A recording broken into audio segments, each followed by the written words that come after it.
son Eva, encárgome da coordinación da I+D do grupo AMS Lab. En este proxecto, NanoFluidTech, está formado por 3 empresas e unha entidade pública. AMS Lab é o líder do consorcio. Para quen non nos coñeza, bueno, somos un laboratorio situado en Lugo, especializados no control de calidade en múltiples sectores. O seguinte socio é AMS Biofarma, que é unha empresa do grupo de AMS Lab, pero enfocada no ámbito farmacéutico, e, por tanto, máis encamiñada na liña do desenvolvemento de explotación do proxecto. A terceira empresa é Biflow, ubicada en Santiago de Compostela, e especializada en microfluídica e chips para a industria biotech. E por parte da USC contamos coa colaboración do grupo de fluorescencia de moléculas individuais, que está especializado no desenvolvemento de kits de experimentación.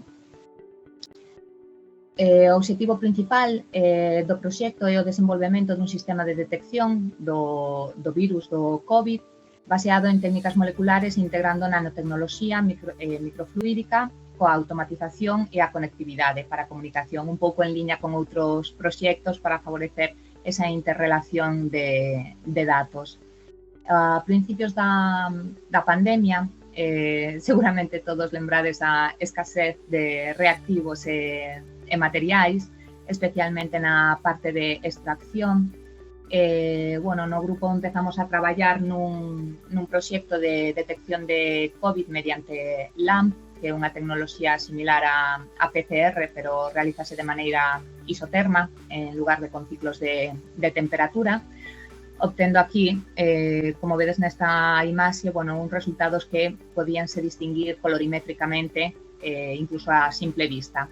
De modo que o obxectivo deste proxecto é a convocatoria Conecta COVID, xunto coa participación dos outros integrantes do consorcio, permitiunos, bueno, compartir coñecemento e aplicalo para poder, sobre todo, miniaturizar e automatizar o proceso, poñendo especial énfase na parte da extracción, que é a parte crítica do proceso, por suposto a detección tamén, non? Pero a parte de extracción do virus e o tipo de toma de muestra que se utiliza, así que pode comprometer o diagnóstico.